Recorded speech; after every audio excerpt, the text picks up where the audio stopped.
Hello, I'm Kim Richardson, Senior Customer Relations Manager for Care UK. I'm joined here today by Joe Crossland, Head of Dementia and Lifestyle, as well as Tony, a relative of a resident living in a Care UK home with dementia. Hi Tony, thank you for joining us.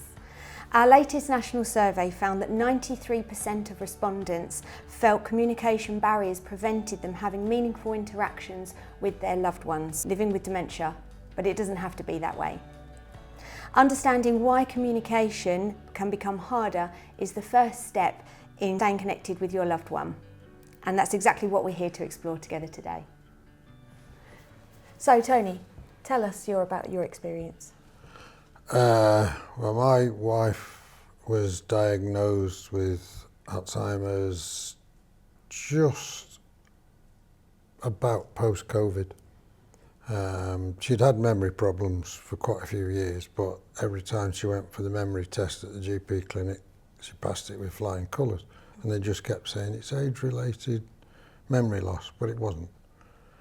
And then eventually she got worse and worse.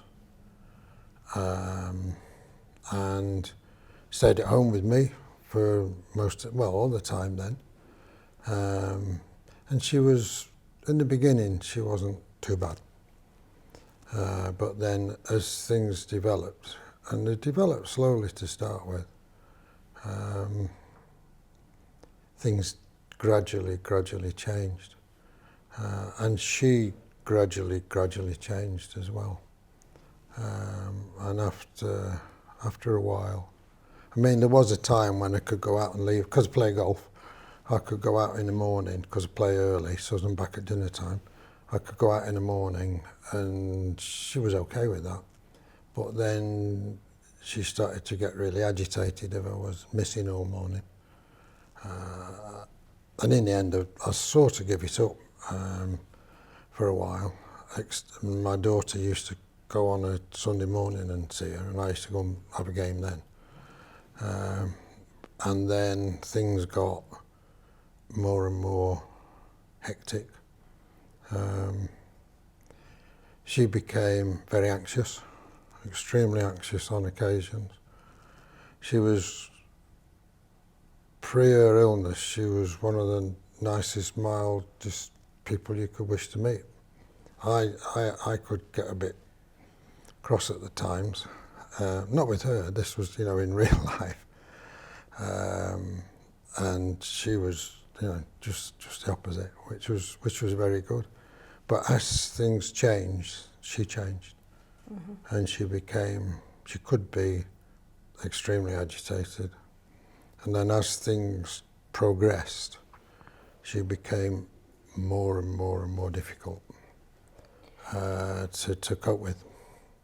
Do you feel that your wife's agitation was because of a communication barrier?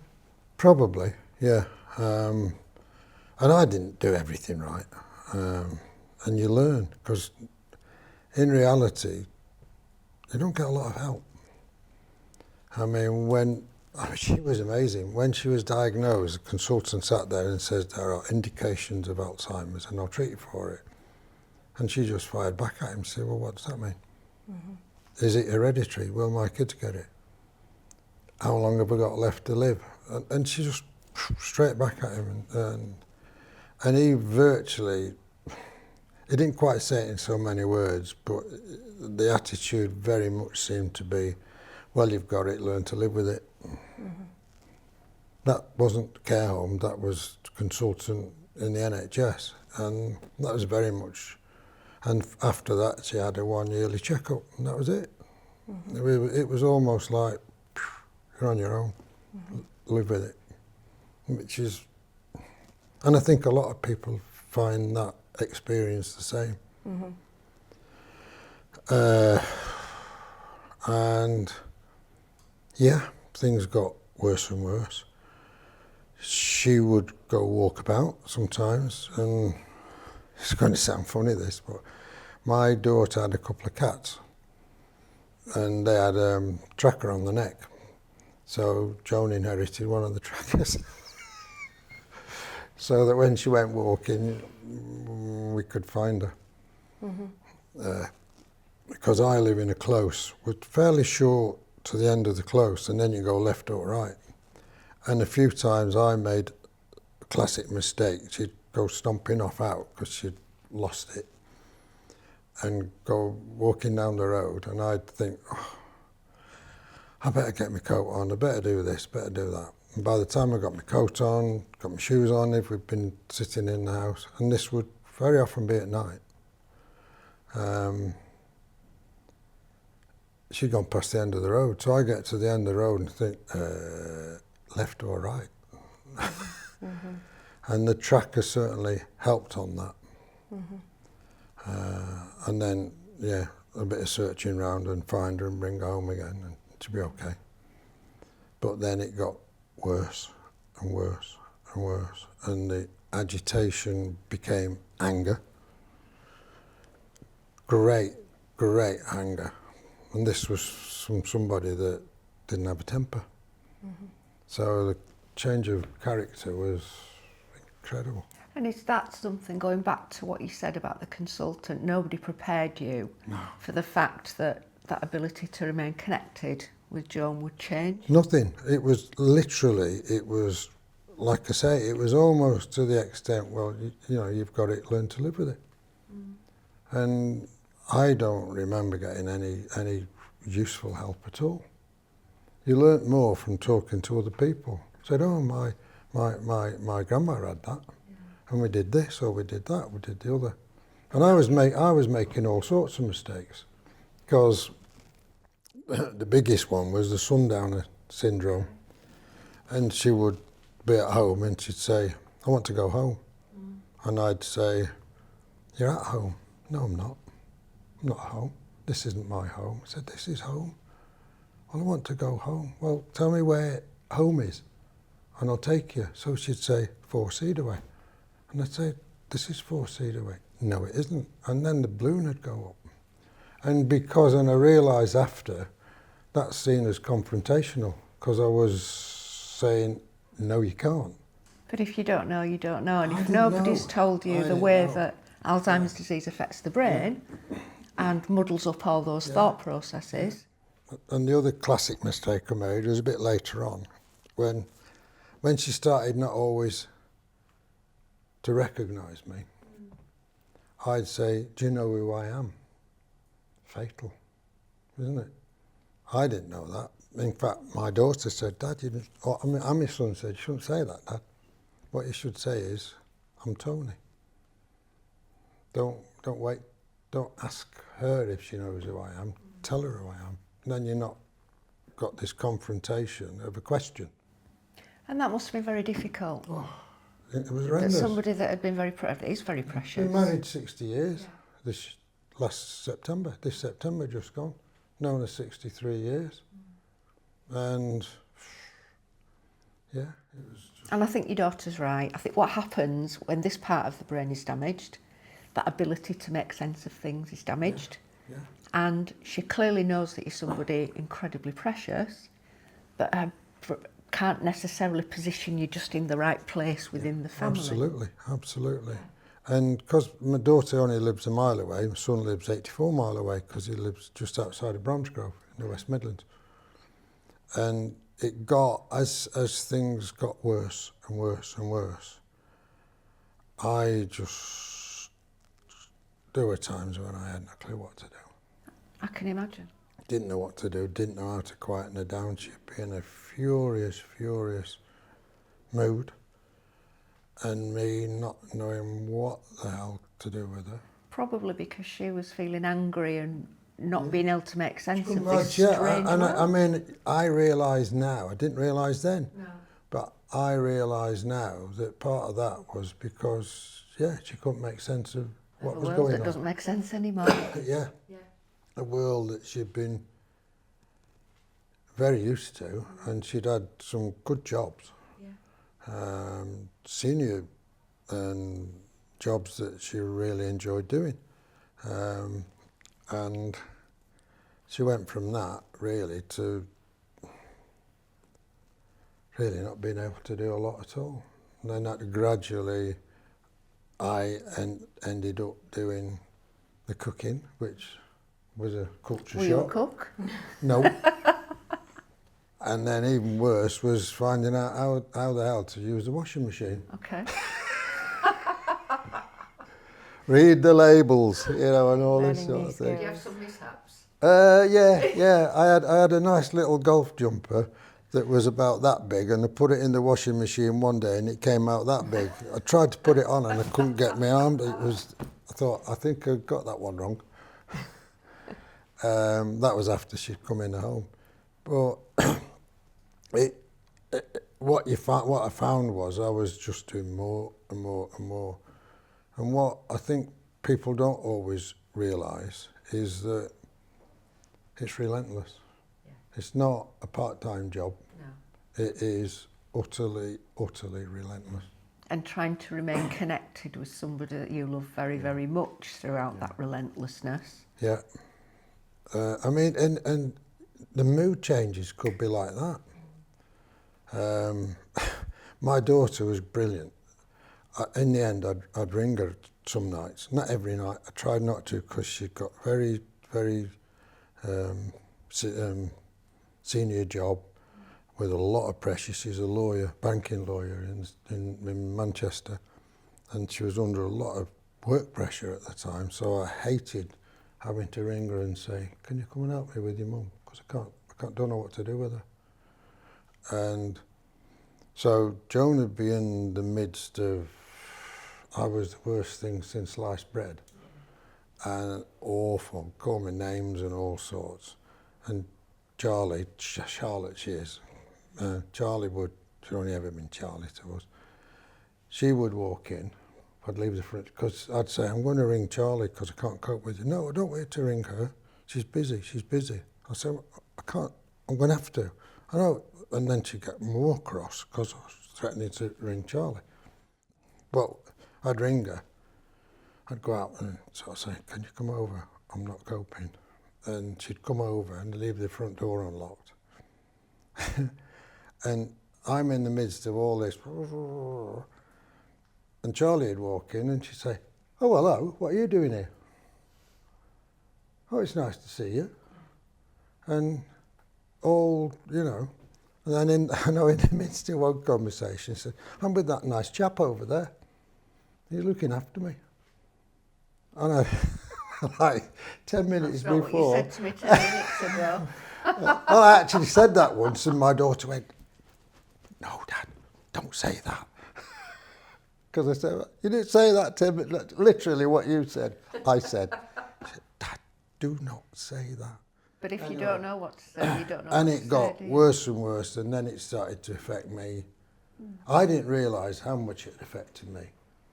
But I've got a son and a daughter, and they both dragged me on one side and said, "Dad, we've got to deal with this.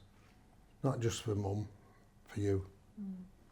And so that's when we started to face the reality of her going in home. Yeah. Because that we'd tried the idea of getting, you know, these people that can come into your house. Home care, yeah. She wouldn't have anybody in the house. No. And as it got worse, not even that wasn't a goer. So eventually she got so bad that they came to do an assessment. It wasn't Care UK, it was another group of homes. And they decided she was poorly enough that she needed an EMI unit, not just a... So a specialist dementia care unit, okay. Yeah. I know my son and daughter did some looking round care homes locally and actually came here, and they really were impressed with it. I know my son, because he's a bit of a, you know, he's got a nice sense of humour, as they were going out, he said to Dawn Williams, "What's the minimum age for me booking a bedroom here?" Because she was just so impressed with it. Yeah. But nobody had ever. Because she was so distressed at that time. Yeah, couldn't they say we can't cope with her? You know, she'll have too much of a detrimental effect on the other residents. So hence EMI unit. Okay. And then things changed though, did they? Yes. Yes. It's a long story and I won't go into all of it. But which I spent quite a lot of time in the West Midlands. Right. Lived in Solihull for 5 years, and then lived in Hampshire for 5 years, and then went back to Solihull because I was in charge of the estate at East Birmingham Hospital, as it was then. Yeah.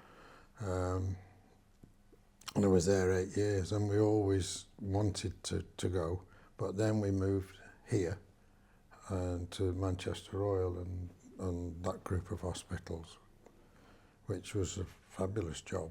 But we always had a hankering to go back. And then when we retired, I think we got a bit comfortable and we took our eye off the ball and enjoyed retirement. Yeah. Holidays, and we used to like cruising, so we'd go Did you? a couple of cruises. And that was a year. before your wife started with the Yes, oh difficulties. yeah. And that was, I think that's what took her eye off the ball. Yeah. And then later on, I've now got 2 grandchildren, and I kept saying, we should go, you know. Because my daughter, who only lives a mile away, she said, I don't mind. Her actual words were, I've had you 21 years, it's Giles' turn. It's Giles, his name is. And so I started to think, yeah, it would be nice, but we found a home in a place called Barnt Green, just outside of Bromsgrove. Okay. And we'd actually got a buyer for our house, and I'd had a purchase agreed, and we ended up taking Joan for 5 loop rounds. Right. Because we'd go at the weekend, because the first time we went was in the time when you were restricted travel, but if you had an appointment to view a house, no matter where it was, you could go. Right. But you had to have an appointment. So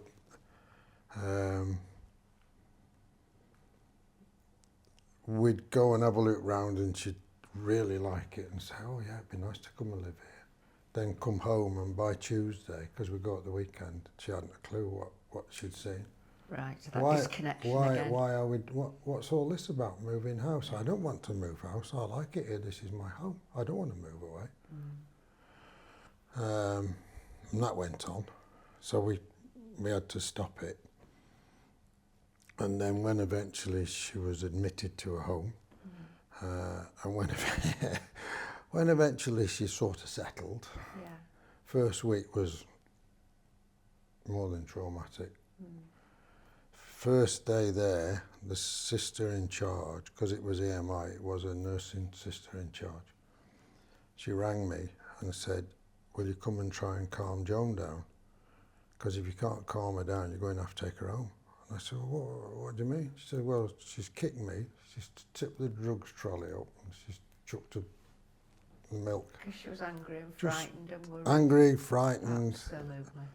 and didn't know what was going on, and just, it was all new, and it was all, I can understand now, it frightened her to death. But how difficult for you to remain connected when all of that's Yeah. going on?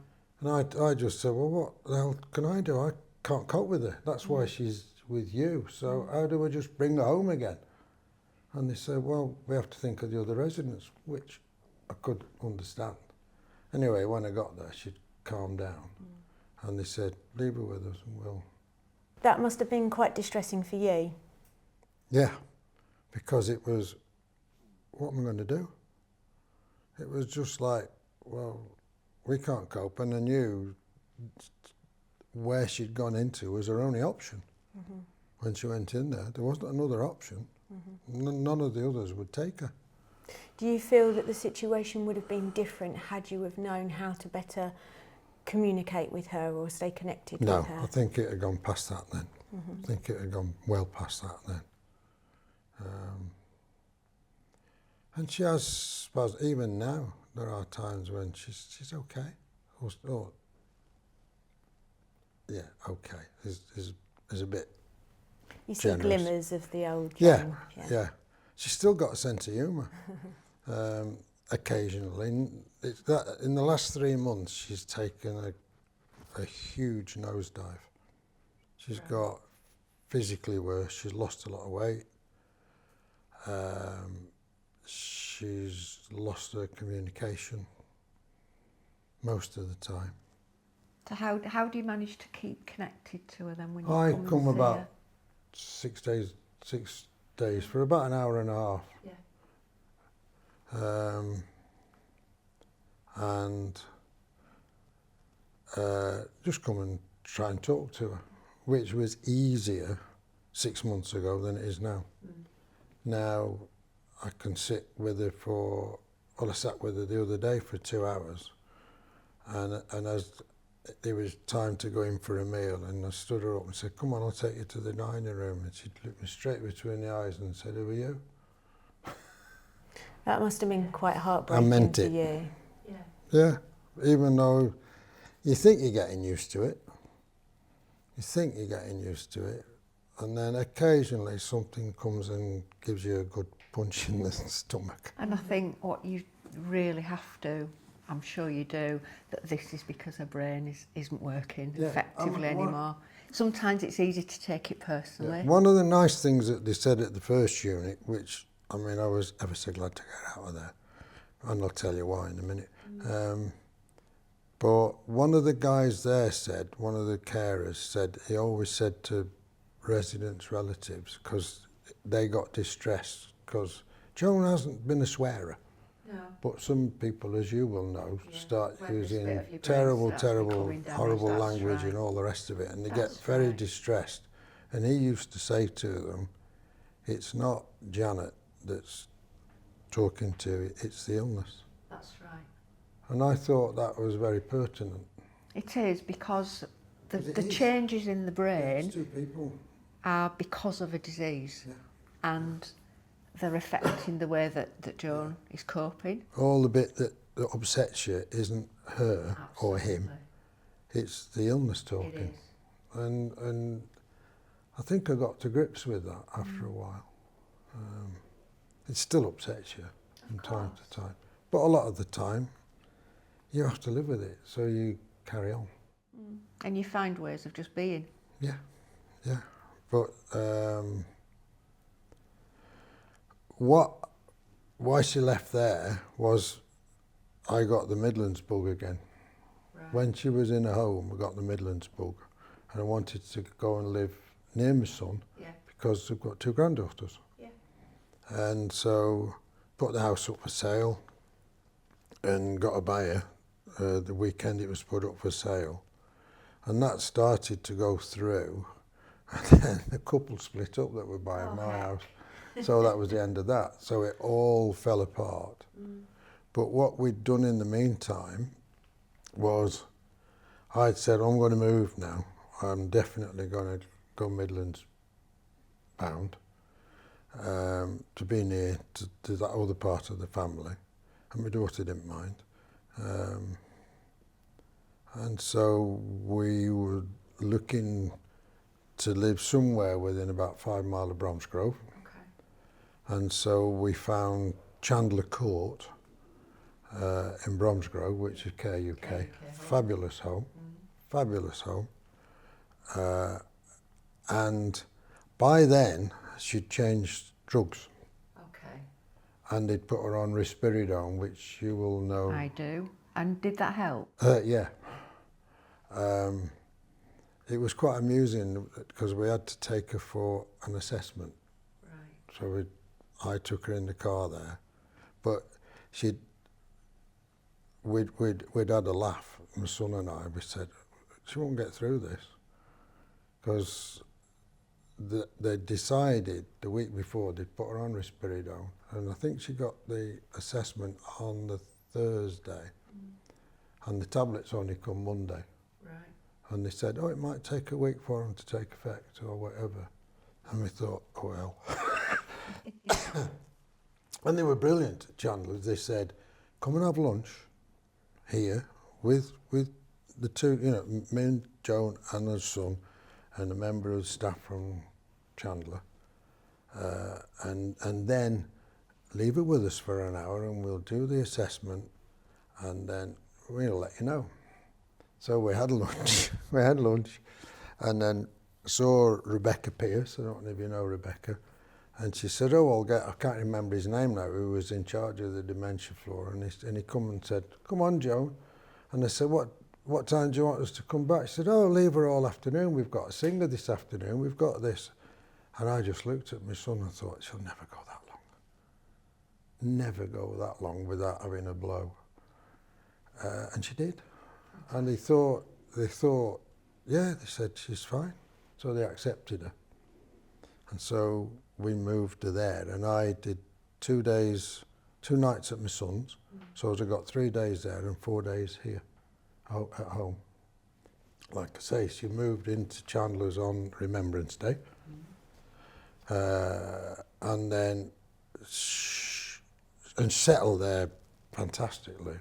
And it was great. It was such a culture shock, the difference between that and where she was. That must have given you a lot of comfort. You wouldn't believe how much. She's got 2 junior school friends who've been our friends all her life, and I'm part of the group now. I wouldn't take them to the first home. Right. I didn't want them to see her there. But I took them to Chandler. So she's been able to reconnect as well with some of her pals. And so we went there. Then that Christmas, we had at my son's for Christmas Day, and it was an absolute nightmare. And in the end, in the afternoon, they said, we're going to have to take her back, Dad. Too much for her, It was, there was all the family, there was about 8 of us there, and we have noticed that if there are a number of people around, that is stressful. Overload, sensory overload. She can't cope with, and like we're talking now, she can't keep up. She couldn't keep up with that then. No. I mean, she can't now at all. But even then, she couldn't, and it stressed her out. So we took her back in the afternoon, and we came here and saw Dawn, and they offered her the room that she's got. So we came. And I've been absolutely delighted with it here. Good. It's a fantastic place. And does that give you some comfort when you visit Joan now? Yeah. Yeah. I mean, and they're there for me as well. Yes. It's not, they'll say to me, we're here for you as well, and they tell me off if they think I'm. So you need to, you don't need to come every day. We'll look after you, And it's great. It really is. And then we noticed a reasonably rapid deterioration. Then I would say the last 3 months has been incredibly quick. To the extent that last Friday she was placed on Blue Book end of life nursing care. Okay. So that's how serious it's got. And that's another change in the way that you can connect with her, isn't it? Yeah, and now I came yesterday to see her, and she sleeps most of the time. And I know she frightened Amy one day, because I don't know if they'd not seen it before, but she can go to sleep with her eyes wide open. Gosh. So Amy was doing something on a computer in the desk one day. When she looked round, Joan was there with her head mouth wide open and her eyes wide open, and she thought she'd died. And she said she absolutely frightened me to death. And she had to sort of, Joan, are you all right? And she sort of, she was all right. And she has a combination of that. Sometimes her eyes are open and she's asleep. Sometimes she's awake. Sometimes she's asleep with her eyes shut. And she doesn't communicate? Not much now. I can say to her, like yesterday, I said, Tony's here, because that's what I've learned to say, and not, Tony's here, I've come to see you. And she just looks at me like... And is she still on the risperidone? Yes. Okay. Yeah. And medication can be really helpful. It's that balance, isn't it? If it's reducing her anxiety and her agitation, at least it means that you can see her. One of the important things which was nice to her when she was better, when she first came here, and when she was at Chandler, And what she didn't have at the first place she was in was activities. It's really important, activities for them. And when she was, before she was now, those activities were really, really... To keep, yeah. Yeah, she used to like going out on a trip on the van. Yeah. She couldn't do it now. No, of course not. Did you feel at the time that improved your relationship oh, yeah. by having those meaningful activities to do together? Yeah, yeah, because, you know, Georgia, who was doing the activities on this floor at that time, she'd say, oh, we went to such and such today and Joan really enjoyed it. She did this, she did that. And another, and I knew damn well she was enjoying it. Good. But she can't do that now. But and the other one is music. Yeah. What sort of music did you enjoy as a couple when you were younger? Oh well, we were in the Beatles and all that, that lot era. But she was raised for the first 8 years by a grandma who was quite religious, and it's. Sometimes on a Sunday when I come home from golf, we'd put the telly on just for some background. Yes. And the programme Songs of Praise. Songs of Praise would be on. Yeah. And they'd be singing a hymn and she'd sing along with it. Yeah. She wasn't reading the words. She knew all the words and not one verse. Because that connects with your longer term memory stores. And it's amazing now if they've got some music on, you can see her mouthing the words. Fantastic. Yeah, she doesn't know what she did 2 minutes ago. And that's typical. With Christmas coming, will she remember a lot of Christmas carols? Oh yeah, yeah, she will. I when I came yesterday, I said, "Shall we sing the carol?" And I was humming it, and she was doing the words. Fantastic. But she speaks really quietly. You have to hear her. And even singing, you don't get anything louder. No. But if you watch her lips, But the words are there. the words are coming out. The words are there. You know that she's she's doing the words. And there she is. And I think things. I mean, she doesn't suffer. A friend of mine, her husband, suffers with deafness, Right. and it's really important for him that he has his hearing aids in and stuff like that. Because if he hadn't got his hearing aids in, he's lost his ability That's another sense gone, hasn't it? to know what's going on. Yeah. But Joan's lucky she hasn't. She's all those she's got. So. And that's all she's got.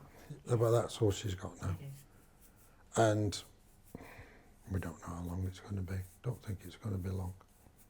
And I think it's important to just make the most of every day. Yeah, she's about 6 stone wet through now. I can put my hand there and it overlaps. I can put my hand there and the fingers will touch. There's bone and skin. Yeah. And that's the disease process, isn't it? It It's is. just the process. It is. They feed her, they do everything. I don't have any qualms at all. I think this is a brilliant place. That's lovely to hear. And I'm really glad she came here. I mean, she was, The right place. Cranford was very good as well. Yeah. And I didn't think Cranford could get beaten. Not Cranford, Chandler. I Yeah, didn't think yeah, Chandler's yeah. could get beaten. And after about a couple of weeks, I thought, God, it's even better. Peace of mind for you. Yeah. So I can go out of here and get in my car and drive away, and I'm not worried. Good. And that's the important. And what is nice, if anything does happen, even minor changes, they ring me and tell me, oh, So that such you and remain such. included all Yeah, times. Yeah, Great. yeah. That also means you have a nice meaningful visit with Joan when you're here as well, because you're not so Yeah. anxious. Yeah, I try and sort of talk to her, and sometimes I get something back, and other times I get nothing back. And I But think that's the yeah. disease. It is, and it's important to really kind of hold on to those positive visits, isn't it? You cherish the nice days, Absolutely. and you And just accept the less you wish good days. you wish that the horrible days weren't there. Yeah. But that's how it's going to be. And the worst thing is that the balance changes. When she came in here in January, she had a lot more good days than bad days. Yeah. Now, she has a lot more bad days than the So, occasional. so cherishing those good days is even more important, Yeah. isn't it? Yeah, and the staff here are brilliant because they, if somebody is sitting there, somebody will always go and talk to them. You know, they might not be doing activities all the time, but they'll go But and it's talk that to human them. connection, isn't Yeah, it? That's great. and they quite like her, I think, and they'll pull a leg. You know, even though she might not know what on earth is going on, but they do. Yeah. And they can get a smile. Georgia and Lisa can get a better smile out of her than I can. But they spend more time with her now. You know, Yeah. but it's great. Thank you so much, Tony, for sharing your story with us. It means a lot to us for you to share that information. But Jo, do you have any further advice for Tony? I think what I've really listened to is the fact that you didn't know how to remain connected with Joan, and that's very difficult. Yeah, I had no idea. No, and you're quite right that lots of families and family carers get it wrong sometimes, but that's okay. Yeah. Because if you don't know what to say, Yeah. I think one of the most important things is to keep hold of the fact that people with dementia generally live in the moment, and it doesn't really matter what's going on. No. It's, you know what, let's have a cup of tea, let's have a walk in the garden, let's do this. I think that's the important thing. And as you said, the advice that you were given very early on in Joan's disease was that it wasn't Joan when she was getting angry and upset, but that was the way that her brain was changing. Yeah.